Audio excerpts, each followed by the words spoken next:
What's up, guys? Matt Brown here for lineups.com. Let's talk a little bit about Week 11 Survivor if you were still here. Congrats. Dodged the Bills. Didn't see that coming. Dodged the Panthers. We did see that coming. Now, listen, can't see the future or anything like that. I just felt that was some bad chalk, and hopefully, as we talk through things, got you off of getting on that Panthers entry. So here we go this week with another Thursday game that is going to be wildly popular, just like we saw last week with Denver being wildly popular as a Thursday night choice. Patriots are 13-point favorites against the Jets. We've got another option in the Texans, 6.5-point favorites over the Titans. We've got Steelers as 5.5-point favorites over Cincinnati. We've got the Bills, if you didn't go down with them. You do have them over the Bucs as 5.5-point favorites. You got the Packers as 7-point favorites over the Giants. And down here, you got the Ravens as 7.5-point favorites over the Browns. So that's kind of going to end the options here for this week. Let's just go ahead and start here on Thursday night. Hopefully you're watching this early enough. If you saw last Thursday, things didn't go so great for the Broncos. We talked about that on the program on the video last week as well. Just bad spot, seemed terrible. Not a good offense for Denver. So just a lot of things that could go wrong there. Had the Raiders had a pulse, Denver would be toast right now. Would have been done. This, on the other hand, there's a big difference. This is actually good chalk. Where last week was some bad chalk, this is good chalk. The Patriots at home against the Jets, who have no offense at all, whose defense is bad against the run and against the pass, and they traded away their best two players. This is good chalk. So if you have the Pats left, good for you.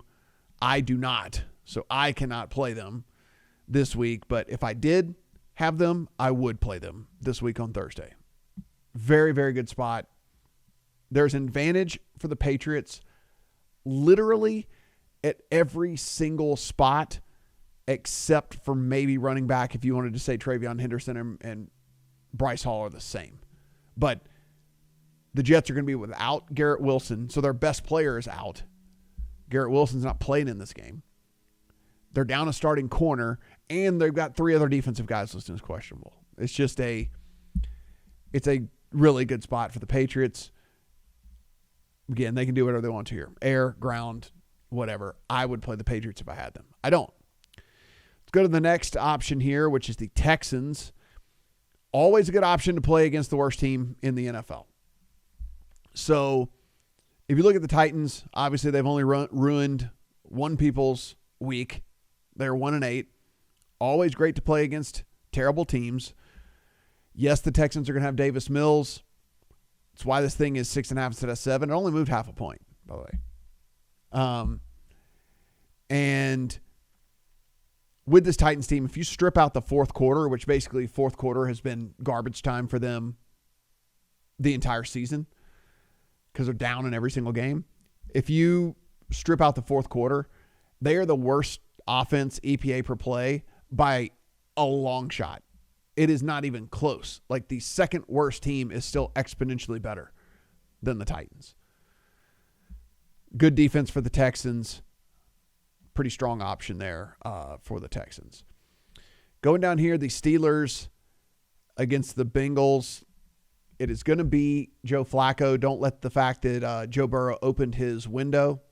The 21-day window is open, but a target week of, they said like week 13 or 14. So Burrow's not going to play in this game. It's going to be Flacco. And the Steelers is 5.5-point favorites.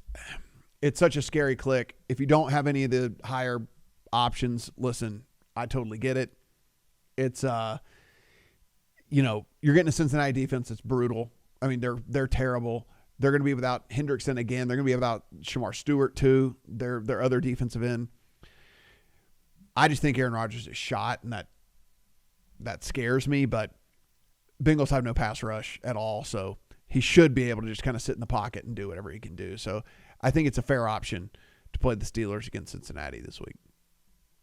The Bills against the Bucs, I guess the thing would be, why risk it? If you very likely have one of New England, Houston, or Pittsburgh available. I don't know why you would risk playing the Bills this week when against a good team. The Bucs are good, And by the way, as of the time that we're recording this, Bucky Irving and Chris Godwin were at least back at practice. That doesn't mean they're going to play. I don't know. We'll have to see on Friday what their designation is and all that. But, they were at least back. So they might play. This Bucs team might be even better than we think by the weekend than we think today. So my thing would be, why risk it? You very likely have New England, Houston, or Pittsburgh available to play. The Packers are sitting here as touchdown favorites against the Giants. Of course, the Giants are going to go with Jameis Winston. I think that adds at least a little bit of intrigue to this match because Jameis Winston's variance and range of outcomes is massive. I mean, we could see Jameis Winston throw 4 picks in this game. We could see Jameis Winston throw for 350 and 3 touchdowns in this game. I mean, we've seen it before with Jameis Winston. There's a ton of variance, which I don't like, which would keep me off of this. And then further, I mean, end of the day, if you have Green Bay still available, it might not be the most ideal spot in the world, but they do play Chicago, and at least it's at home in week number 14. And so it's, not across the country playing against a variable that we don't know about yet, right? Which is one of the reasons why last week we were talking about why to fade the Panthers, because they were playing a variable that we couldn't quantify in Tyler Shough. He had made it was no longer his first start in the NFL. It was now his second start. The jitters, the everything, how you go about it, it wasn't new anymore. So you do have the Jameis element, which is something. Again, that said, if you're slim pickings, you could do worse than playing against the Giants, right? You could do worse than playing against a quarterback that could very likely throw it to your team 2 or 3 times in the game. The final one down here, Ravens and Browns, not even on the table for me. Browns defense is still very good. They've had multiple sacks in every game but 2. The Ravens did not look crisp. Lamar Jackson popped up on the injury report on Wednesday, and it wasn't with a hamstring that kept him out of those several games. It was a knee thing. So not for me here at all on Baltimore. Further, Baltimore plays the Jets next week at home. They play the Bengals next week at home. They play the Steelers at home in week 14, and that is coming off of a bye, like a mini bye, because they play on Thanksgiving Day, so they get the extra rest. I think there's just a lot of additional spots to use Baltimore. And again, as I'm recording this, Lamar Jackson missed practice on Wednesday, so I don't think that this is something I'm going to mess with this week. So future value is there with this Ravens team, and at least some question marks as we sit right now. So we looked at this last week. Here's my entry, last one I've got left. You can see, I mean, I had no idea Seattle was going to be as good as they are. I really wish I had Seattle in my pocket still, but hey, I played them earlier on. Kind of the same deal with the Patriots and the Colts. Like, all 3 of these weeks and all 3 of these teams were like, I think they're good. I didn't know for sure if they were elite or not, and comes to find out all 3 of them are. It's okay. We burned them. We used them. We move on. Kind of is what it is. And then all these other picks just fit in line with how I was going to play the contest. Anyway, up until last week where I thought I would go Carolina, as that ownership percentage started to creep up into the high 20s, I was like, okay, I don't love them that much anyway, and just the leverage on the field I get by moving off of them is so incredibly high. So I'll deal with Christmas when it gets there, which is where I was going to play Detroit. If I make it to Christmas, I can leverage my ticket into some money anyway. So this is where I'm at. I'm very likely, considering the teams that I've already used, guys, as you can see, I don't have the Patriots, who are the 13-point favorites this week. Can't believe I'm saying this, but I think I'm going to back Davis Mills. the Titans are the worst team in the NFL, and they're worst team in the NFL on both sides of the ball. They're terrible on defense. They're terrible on offense. They have no talent anywhere, and they've just been getting throttled in games. And I understand that it's Davis Mills, but Davis Mills does at least still have a very, very good defense in the Texans behind him, and he still has playmakers and weapons on the offensive side of the ball. Like, Nico Collins is a good player.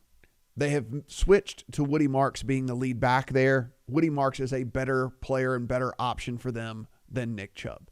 Dalton Schultz is still an above average tight end in the league. Is Christian Kirk going to fit into this offense? I don't know, but Christian Kirk, is a decent secondary option. The Titans just are so bad at every aspect of defense that I don't think that the Texans are going to have a tough path at moving the ball. And so, again, not the click you want to make when it's a backup quarterback, but I think it's the one that I'm going to have to make. So my second choice, certainly the choice that I would go with after that. So for me, power ranking these, if you have the Patriots, slam dunk, don't think twice about it, play them on Thursday. It is what it is. If you do not have them available and you don't have to worry, about where some of the future weeks are going to line up and things like that, I think the next play for me is still going to be the Texans. They have no future value whatsoever. It's kind of now or never with the Texans. And so, unfortunately, I think that's the second click that you got to make is the Texans this week. The third choice for me, it is definitely a coin flip between Pittsburgh and Green Bay. For me, I think Pittsburgh becomes the play as much as I hate it. The Cincinnati defense cannot stop a nosebleed. They're going to be down there. Their two best players on defense. And without the pass rush, I mean, this is where you really start to see Aaron Rodgers has aged and he is kind of a shell of himself is when he's under pressure and he's having to try to extend plays and be a little mobile in the pocket and all that. And he's still playing like he's 31, even though he's 41. He's just not, and he looks old and looks like dust. But I don't think that there's going to be all of that pressure from Cincinnati on him. And so third choice for me would be the Steelers, as much as I would hate to make that click. And then the fourth choice for me would be the Green Bay on the road at the Giants. Of course, that is, like I said, the reasoning for that just being the variance that is involved, which is just a ton. When you add Jameis Winston to anything, Jameis Winston is just walking variance. So there we are, week number 11 breakdown. Hopefully gave you some insight as to what you can look for here. I mean, the kind of look ahead spot for next week, Baltimore is playing the Jets. So if you keep the Ravens, you have the Jets next week. If you're one of the very few teams that has Seattle left, which most people don't, they play Tennessee. We keep picking on the Titans, as we should. Detroit, a lot of people played Detroit already, but Detroit has the Giants at home next week as well. So again, as we kind of start to look forward to what we're looking at next week, these are some of the plays that start to top the list. So we'll hopefully be back here next week with an entry that's still live. And even if we're not, we'll still run through all the options and get you guys ready for the people that do survive into week number 12. If you haven't done so already, hit that subscribe button down below. Everything we do absolutely free. And good luck on all your week 11 Survivor plays.